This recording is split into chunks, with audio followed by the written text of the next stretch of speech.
اعوذ باللہ من الشیطان الرجیم بسم اللہ الرحمن الرحیم کما ارسلنا فیکم رسولا منکم یتلو علیکم آیاتنا ویزکیکم ویعلمکم الکتاب والحکمت ویعلمکم ما لم تکونوا تعلمون صدق اللہ مولانا العظیم ان اللہ وملائکتہ یصلون علی النبی یا ایھا الذین آمنوا صلوا علیہ وسلموا تسلیما۔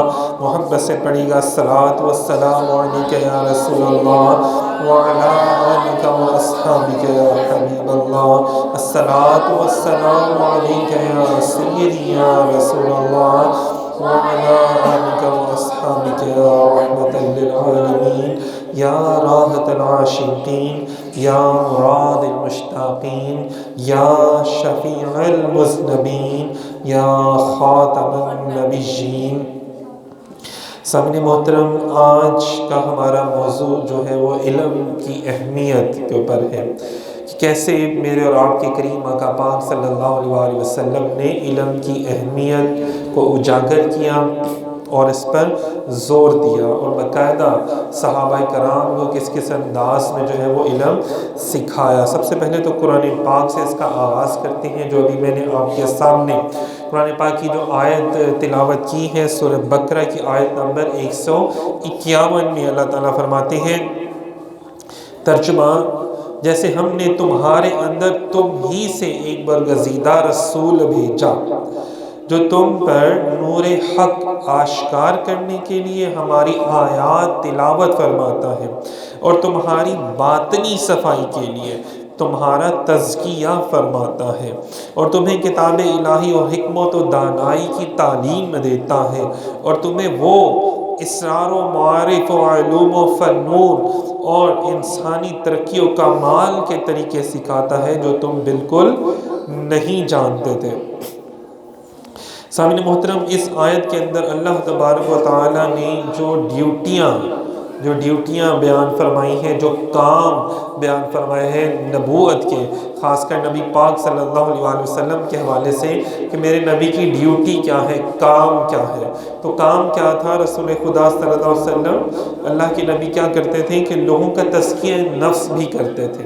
اگر لوگوں کو قرآن پاک کی آیات سناتے تھے، پھر آیات کا مطلب بتاتے تھے، پھر ان کا تزکیہ نفس بھی کرتے تھے نا، کہ باطن ظاہر کے ساتھ ساتھ باطن کیسے پاک کرنا ہے۔ جیسے نبی پاک صلی اللہ علیہ وسلم نے اگر ہمیں توحید کا درس دیا، رسالت کا درس دیا، باطن کی صفائی کا درس دیا، تو وہاں پہ کائنات کو تسخیر کرنے کا بھی درس دیا، اللہ کے رازوں کو جاننے کا بھی درس دیا۔ فرمایا کہ یہ جو بھید ہے، یہ راز ہیں، یہ چیزیں ہیں، بہت سے معاملات میں نبی پاک صلی اللہ علیہ وسلم نے اس کے اشارے جو ہے وہ اپنی احادیث میں اس کو بیان فرمائے۔ کہاں پہ دیکھیں نبی پاک صلی اللہ علیہ وسلم نے فرمایا کہ بھی فلاں لشکر جو ہے قسطنطنیہ میں وہ فتوحات حاصل کرے گا، ایسا ہوا۔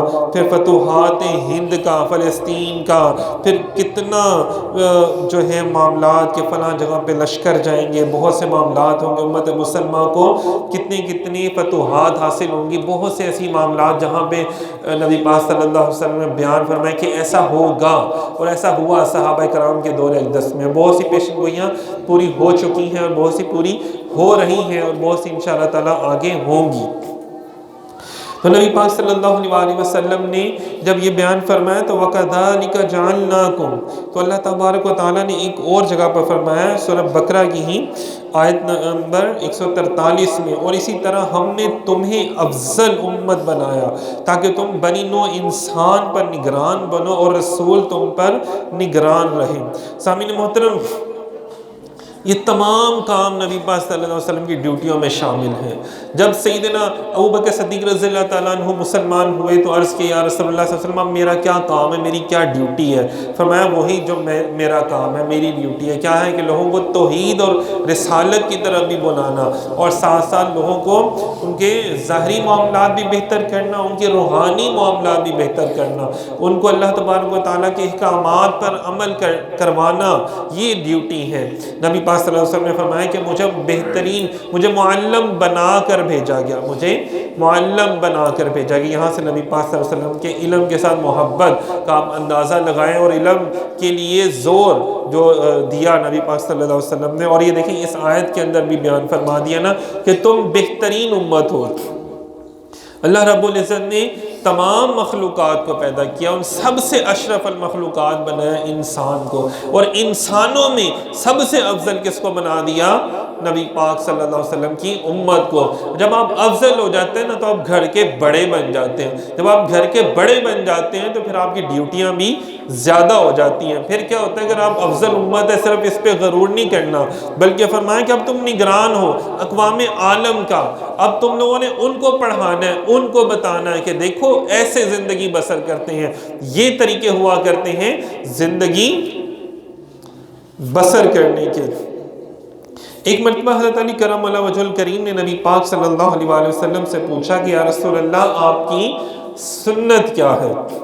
اب دیکھیں اکثر ہم لوگ ایک حدیث پاک پڑھتے ہوتے تھے کہ سرکار نے فرمایا میری آنکھوں کی ٹھنڈک، پتہ ہے نا سب کو، نہیں پڑھی ہوگی نا اس لیے نہیں بول رہا، آنکھوں کی ٹھنڈک پوری حدیث پاک کیا ہے؟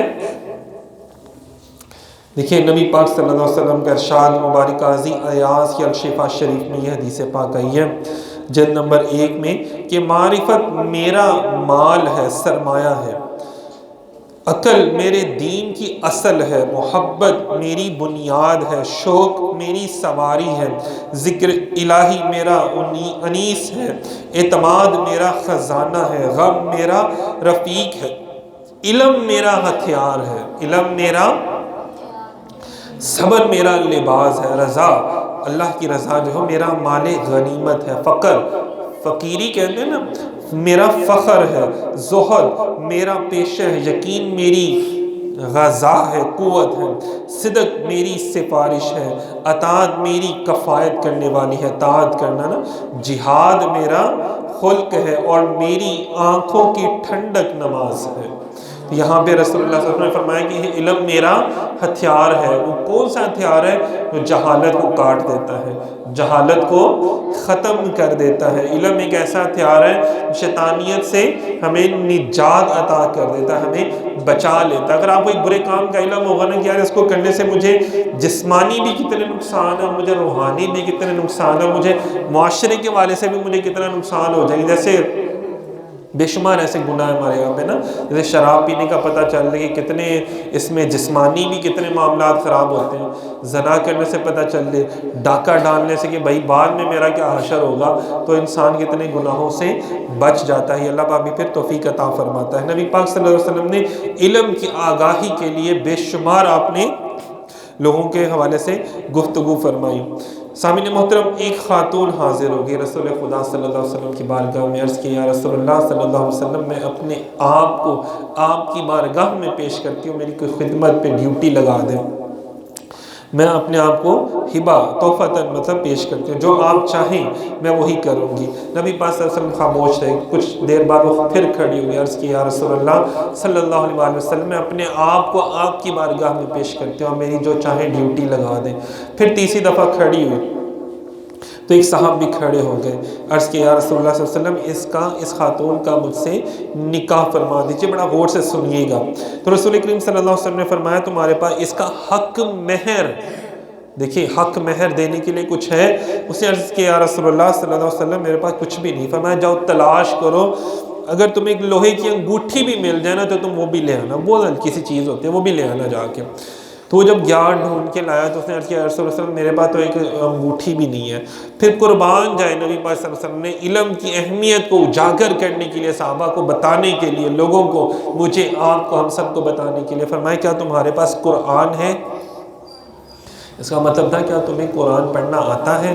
کیا تمہیں قرآن پاک کی آیات یاد ہیں؟ کیا تمہارے پاس قرآن کا علم ہے؟ تو عرض کیا جی ہاں یا رسول اللہ مجھے فلاں فلاں صورتیں زبانی یاد ہیں، جو صورتیں نازل ہوئی ہیں اور جو آپ نے بیان فرمائی ہیں اور جو ان کی تفسیر آپ نے مفہوم بیان فرمایا وہ سب مجھے زبانی یاد ہے۔ تو رسول کریم صلی اللہ علیہ وسلم نے فرمایا پھر جاؤ، میں نے تمہارا اس عورت سے نکاح کیا کس کے عوض؟ یہ جو تم نے قرآن پاک یاد کیا ہوا ہے، اور تم اگر اس کو قرآن پاک کی وہ آیات وہ صورتیں یاد کروا دو گے تو تمہارا حق محض جو ہے وہ ادا ہو جائے گا۔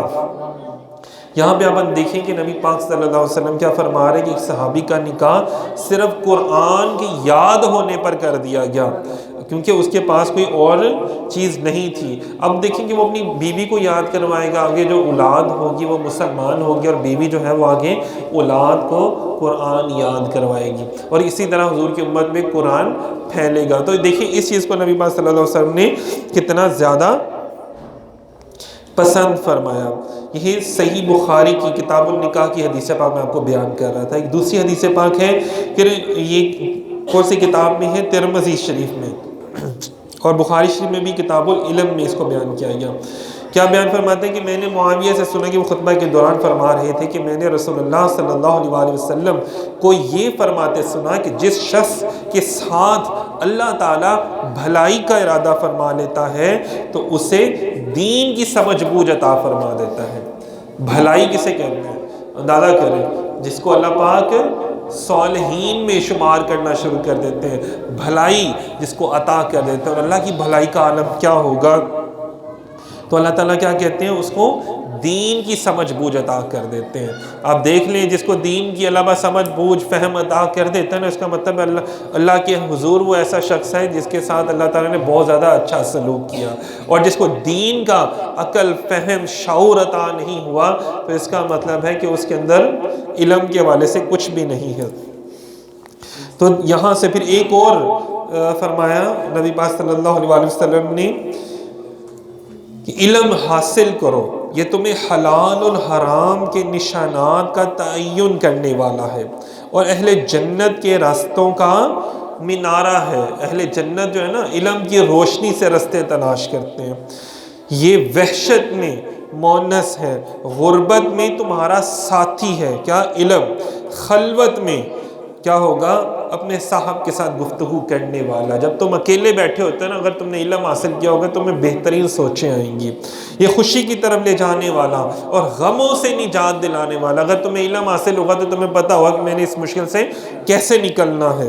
یہ دشمنوں کے خلاف ہتھیار ہے، اور دوستوں کے درمیان حسن ہے، زیور ہے۔ اللہ تعالیٰ اور اس کی وجہ سے قوموں کو بلندیاں عطا فرماتا ہے، اور انہیں بھلائی میں قائم و دائم ایسے رہنما بناتا ہے جن کے آثار بیان کیے جاتے ہیں۔ معلوم ہوا کہ اگر آپ علم حاصل کر لیتے ہیں تو پھر کیا ہوتا ہے؟ اللہ رب العزت آپ کو رہنما بنا دیتا ہے، قوموں کا رہنما اللہ تعالیٰ آپ کو بنا دیتا ہے۔ سامعین محترم، صحابہ کرام بیان کرتے ہیں کہ حضور صلی اللہ علیہ وسلم نے ظہر کی نماز ادا فرمائی۔ اب دیکھیں کہ حضور کس انداز میں دین کا کام کرتے تھے اور لوگوں تک علم پہنچاتے تھے۔ اس کے لیے آپ ذرا بھی اپنے آرام کو نہیں دیکھتے تھے کہ نہیں یار اب میں اتنا ٹائم ہو گیا تو میں تھوڑا سا آرام کر لوں یا میں اب گھر چلا جاؤں، نہیں، بلکہ جو ذمہ داری ہے اس کو کس انداز میں پورا فرما رہے ہیں رسول خدا صلی اللہ علیہ وسلم۔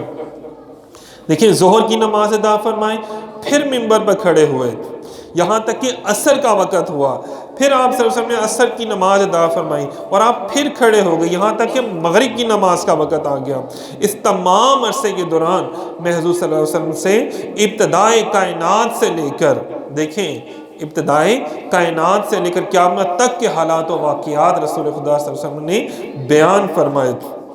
اسی طرح یہی روایت جو ہے حضرت عمر بن اخطب انصاری رضی اللہ تعالیٰ نے منظر ان الفاظ میں بیان کیا ہے کہ ایک دن رسول اللہ صلی اللہ علیہ وسلم نے ہمیں فجر کی نماز پڑھائی تو ہم منبر پر جلوہ فروز ہوئے۔ پھر آپ صلی اللہ علیہ وسلم نے حتیٰ کہ ظہر تک خطبہ دیا، پھر آپ نے جماعت کروائی، پھر عصر تک خطبہ دیا، پھر آپ نے عصر کی نماز پڑھائی، پھر آپ نے یہاں تک کہ سورج غروب ہو گیا، پھر آپ صلی اللہ علیہ وسلم نے ہمیں وہ تمام چیزیں بتا دیں جو ہو چکی تھیں اور جو ہونے والی تھیں، یعنی ما کان و ما یکون، جو ہو چکا ہے، جو ہوگا، حضور سب جانتے ہیں۔ نہ صرف جانتے ہیں بلکہ عطا بھی فرما رہے ہیں، بیان فرما رہے ہیں کہ بھئی یہ علم ہے، یہ دیکھ لو۔ پس جو ہم میں زیادہ حافظے والا تھا اور زیادہ عالم تھا اور اس نے اس کو یاد رکھا، یعنی ابتدائے خلق، یونیورسل جو کریشن آف یونیورس جو ہے وہ تمام نبی پاک صلی اللہ علیہ وسلم نے ماشاءاللہ سے بیان فرمائی۔ سامعین محترم، یہ شان ہے میرے اور آپ کے نبی پاک صلی اللہ علیہ وسلم کی کہ حضور نے علم کی اہمیت کو اجاگر کرنے کے لیے، لوگوں کو علم کے حوالے سے بتانے کے لیے کہ کیسے آپ علم کے قریب جائیں گے تو آپ کی تمام مشکلوں میں آسانیاں اللہ رب العزت عطا فرما دے گا۔ بہت شکریہ، جزاک اللہ۔